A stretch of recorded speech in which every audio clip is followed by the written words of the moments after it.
Olá, vamos a mais um Rede Vida Serviço. Trabalhar pode ser uma das atividades mais gratificantes da nossa vida, mas também tem o potencial para se tornar uma fonte constante de estresse. Seja por prazos apertados, metas ambiciosas, a pressão pode ser esmagadora.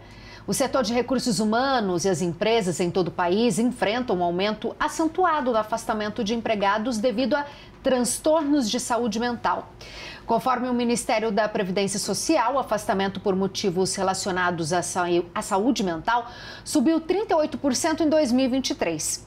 No programa de hoje, vamos aprender como fazer uma boa gestão de estresse no trabalho. Mas quem vai ensinar a gente as ferramentas para cuidar da nossa saúde mental é a psicóloga Juliana Ferrari. Seja muito bem-vinda, Juliana. Muito obrigada, Ana. Muito obrigada pela oportunidade de estar aqui. Queremos aprender com você. Abriu o programa falando desse número, 38% dos afastamentos são em decorrência a motivo saúde mental. O que esses números revelam para a gente, Juliana? Olha, é algo extremamente importante a gente entender o cenário que a gente está para a gente evitar essa situação. A gente tem um aumento devido a vários fatores. A gente nunca pode colocar um único fator. A gente teve mudanças muito grandes, principalmente impactadas com a pandemia. Então, a gente teve que mudar o modelo de trabalho, o medo, e isso tudo impactou em relação à nossa saúde mental.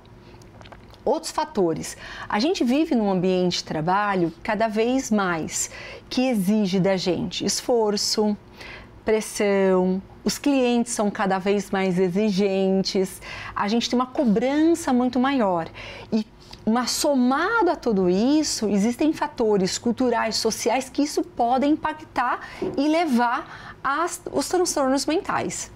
E como a gente pode gerenciar, cuidar desse estresse? Tem um jeito de gerir isso? Muito bom. Então, para a gente entender, é importante a gente saber o que é estresse.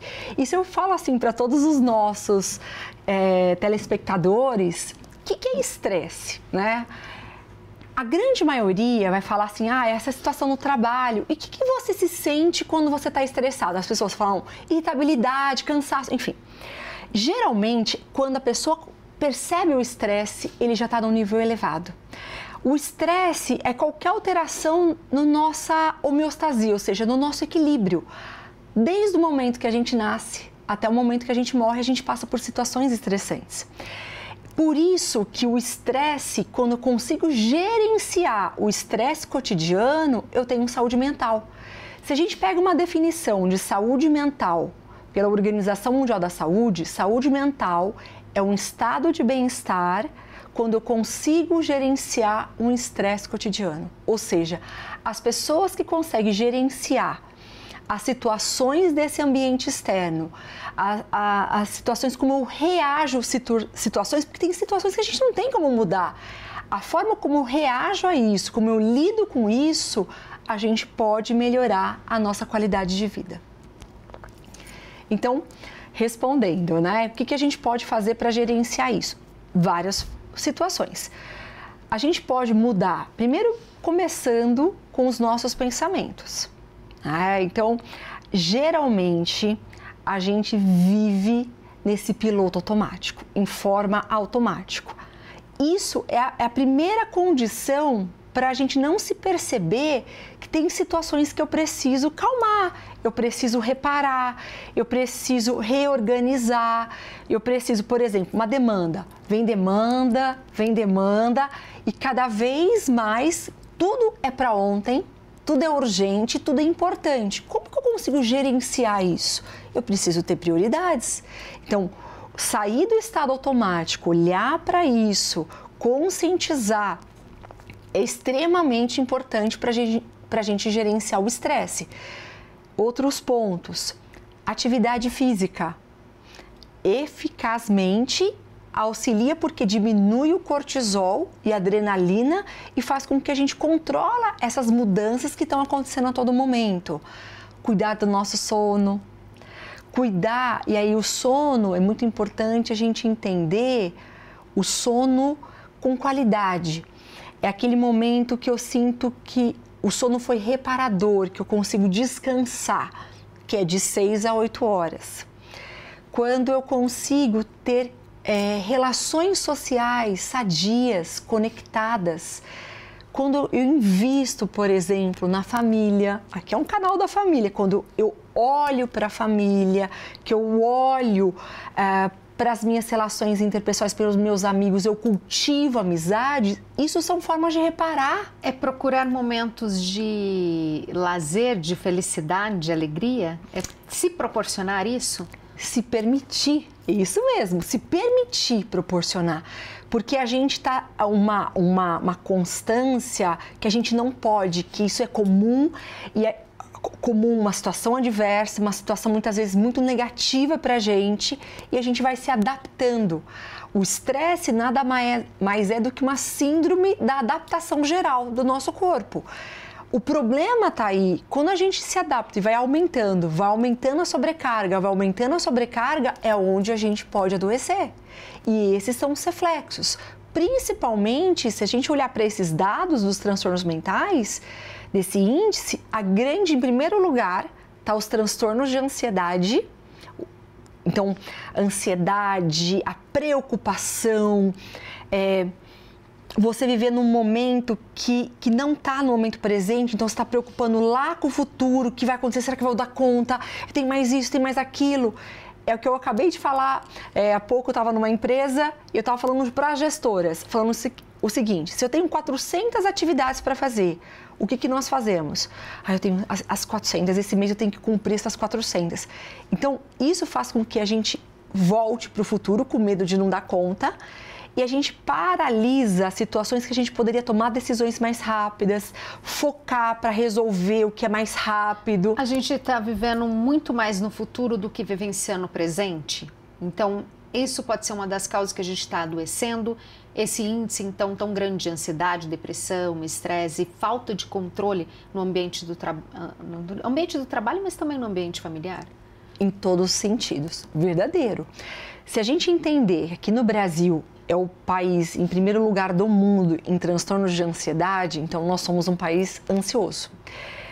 Se somos ansiosos, estamos muito preocupados. Ou seja, a gente está deixando de viver o momento presente, deixando de entender esse cenário que vai ser cada vez mais desafiador, como eu vou lidar, como eu vou reagir a isso, é o grande termômetro para que a gente possa ter válvulas de escape, momentos de descompressão, momentos que a gente possa desconectar. Então, tem momentos específicos que a gente precisa dar um gás, precisa ter um esforço extra, mas a gente tem que ter momentos de reparação. O problema é quando a gente acostuma a isso, excesso, excesso, excesso, excesso, quando a gente menos percebe, a gente já está adoecido. É o que as pessoas fazem. Você ensinou a gente, então, que os hábitos são importantes, desde nosso pensamento até a atividade física, as escolhas que a gente propõe nas nossas vidas. Mas não é tão fácil, porque você falou, a pandemia, muitas pessoas perderam o emprego, arrumaram outros, tem a maior cobrança, tem a falta de emprego. Então, é uma demanda muito grande. E esse pensar no futuro que você falou também é muito importante, porque eu acho que a maioria das pessoas fazem. Mas para quem está assistindo a gente, que está nesse momento tão angustiante, de tanto medo e nesse turbilhão de sentimentos, o que fazer, Juliana? Como se cuidar? Epa, vai dar tudo certo. Vamos lá. É possível, é muito possível. A gente percebe várias situações que estão acontecendo com a gente, a pandemia, as questões das enchentes no Rio Grande do Sul, toda mudança que tem situações na nossa vida que a gente não tem como mudar. O Viktor Frankl, que é um médico muito conhecido pelo livro Em Busca de Sentido, ele fala que quando a situação externa a gente não tem como mudar, somos capazes e temos a possibilidade da gente mudar, da gente se transformar. Então, ele começa com os nossos pensamentos.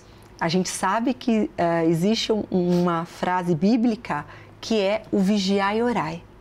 Então, olhar para os nossos pensamentos. E aí, esses pensamentos estão como como você disse, essa questão da preocupação, é como se eu tivesse um copo com barro, né? Os filósofos falam muito disso, e alguns sábios, que é aquele copo cheio de barro com aquela água turva. O que a gente precisa entender, como se fosse uma analogia para os nossos pensamentos, com um monte de coisa para acontecer? A gente precisa silenciar, a gente precisa olhar para isso. O que a gente percebe? Se a gente respirar, a prática de mindfulness, a respiração, o estado de consciência faz com que a gente consiga organizar esses pensamentos. Então, essa água turva, a gente vai perceber que esse barro vai descer e vai se tornar uma água cristalina. Essa é o grande ponto para que a gente possa entender o que a gente pode controlar, o que a gente não pode controlar e entender que pensamentos negativos. Então, um ponto que me chamou a atenção da sua fala é o seguinte: tem pessoas que se estressam mais? Tem. Né? Os estudiosos mostraram que existem pessoas que ele chama de comportamento tipo A. O que é esse tipo de comportamento? Vamos aprender. Vamos ver se eu me enquadro nesse comportamento de tipo A. Vamos lá. São pessoas extremamente perfeccionistas, extremamente exigentes, controladas por relógio, são pessoas extremamente preocupadas, que querem controlar tudo, são pessoas mais estressadas. Uma coisa que a gente pode aprender, né, são pessoas que são mais estressadas, ou seja, conseguem gerenciar de uma forma menos eficaz o estresse da nossa vida cotidiana, e são as pessoas que tendem a ter transtornos mentais. Não é fácil. É um processo contínuo, então não existe assim como a gente está vivendo no mundo de fórmulas mágicas, sim, de comprimidos, de fórmulas, né, para tudo. Não é fácil. A gente precisa olhar todos os dias, porque a nossa vida, né, não como uma escada, né, como a gente vê nas redes sociais, pessoa de sucesso, nossa vida, um caminhar de escada. Não é isso. A nossa vida verdadeira e real é uma vida de altos e baixos. Sim, mais para uma montanha-russa. Exato. Com muitas emoções, bem acelerada. É mais uma montanha-russa do que uma escada. Pronto, é exatamente isso, uma montanha-russa. Tem momentos que a gente está subindo, que está tudo certo. Tem momentos que a gente está numa ladeira abaixo, e tem momentos que a gente tem que estar parado, que aquele momento parado é assim, olha, não estou em movimento, estou fazendo aqui, mas é o que está dando agora para me manter.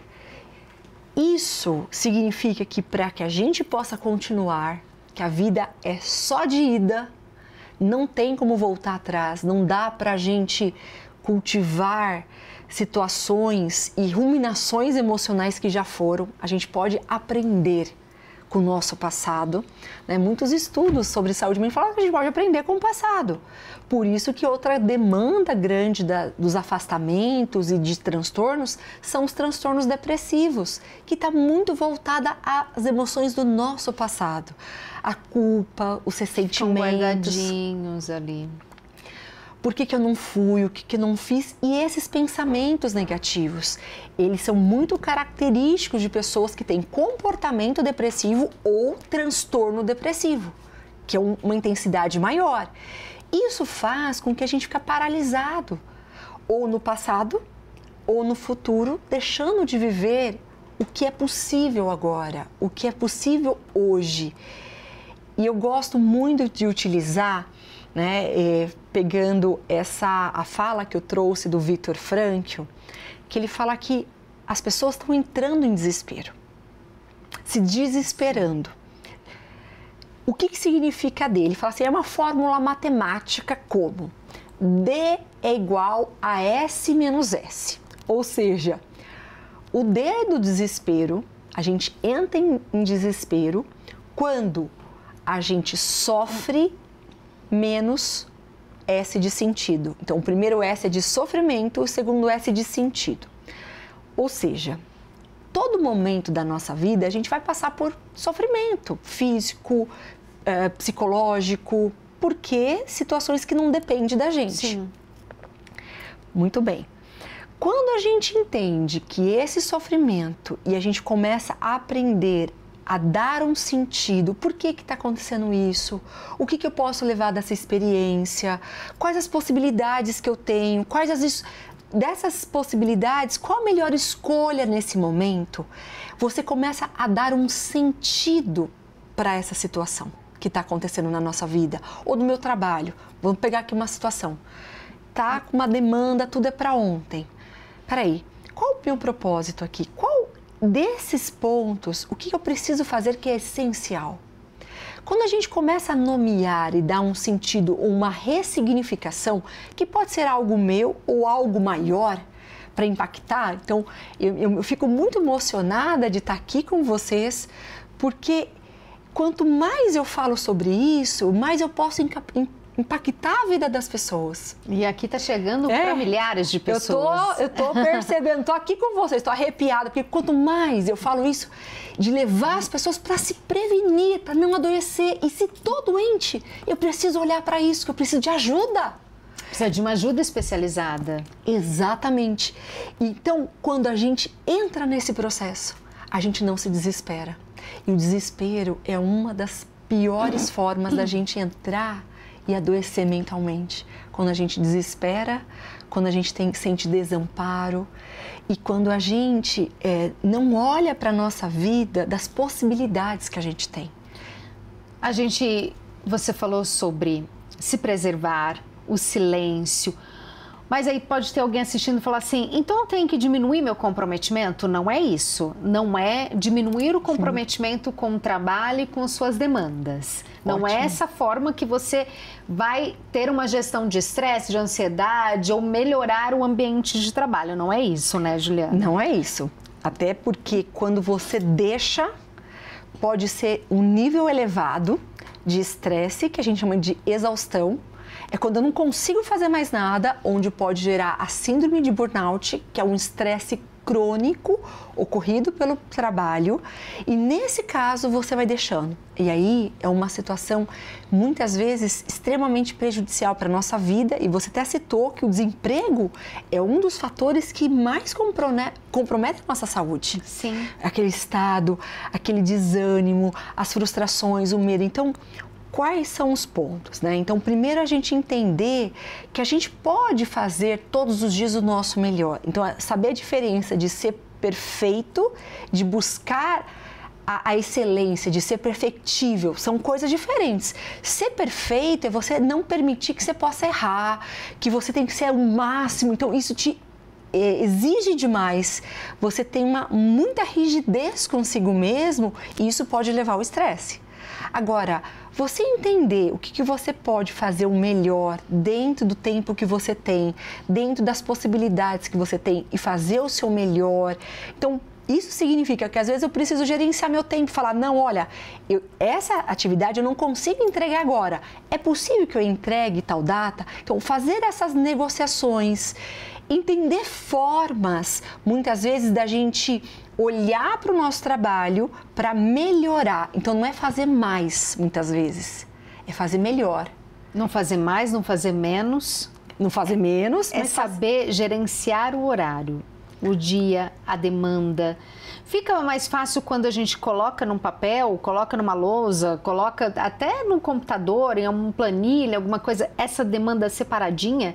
Você acha que o visual, ficar olhando, torna a pessoa menos estressada ou mais estressada?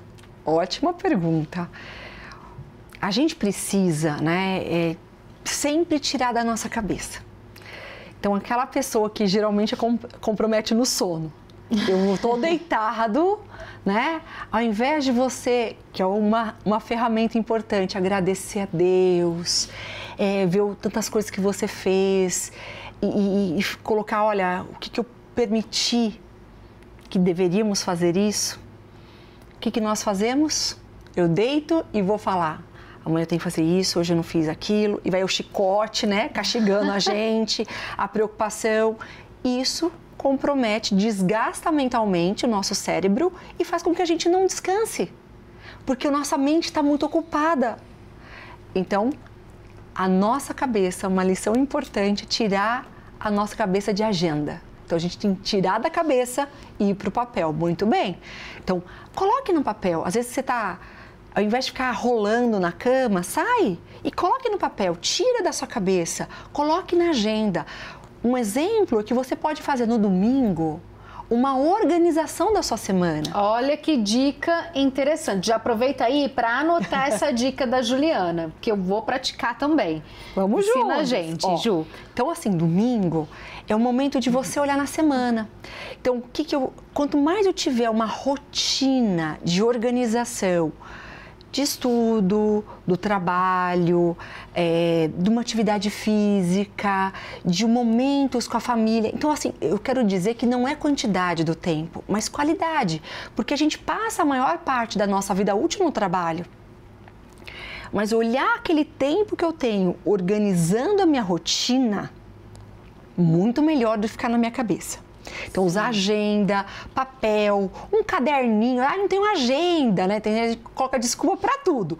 Pega uma folha de pão e anota no papel, segunda, o que eu vou fazer, coloca na geladeira, terça, o que eu vou fazer. Isso, e vai colocando um ok, porque a gente precisa dessa recompensa. Olha, consegui fazer tal coisa. Olha, não consegui fazer isso, mas teve um imprevisto, mas eu consegui fazer tal coisa.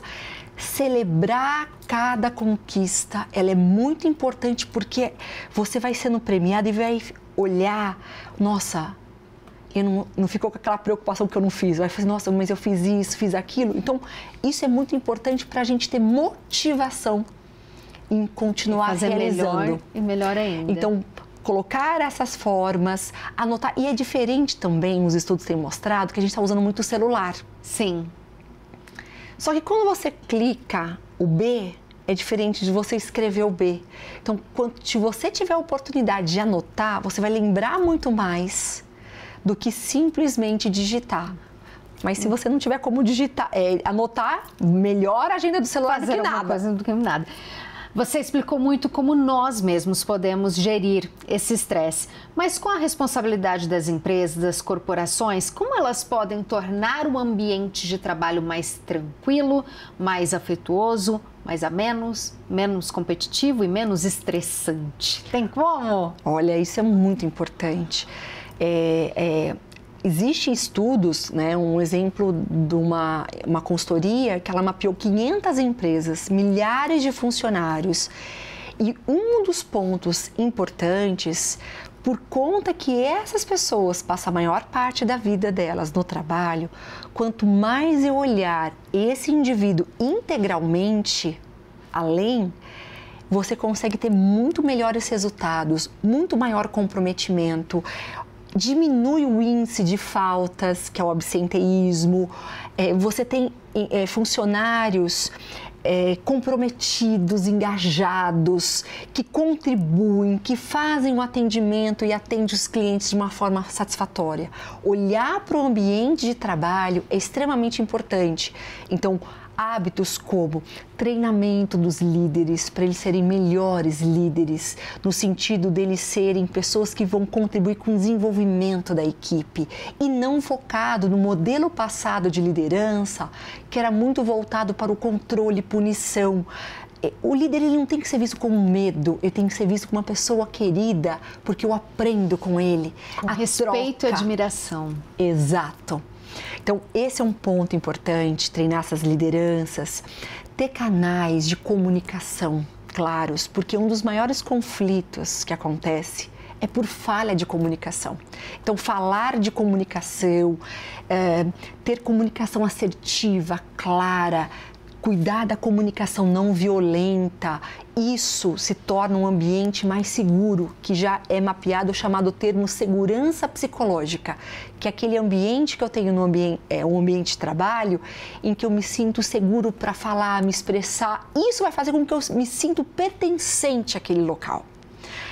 Ter uma cultura de valores. Então, a empresa ela tem que ter valores claros. O que é inegociável, para onde nós vamos, e para isso tem que ter essa transparência dessa cultura. Muitas empresas não têm isso, não tem papéis claros. Então, assim, eu não sei qual a minha função ao certo, tem hora que é cobrado por uma questão, hora é cobrada por outras situações.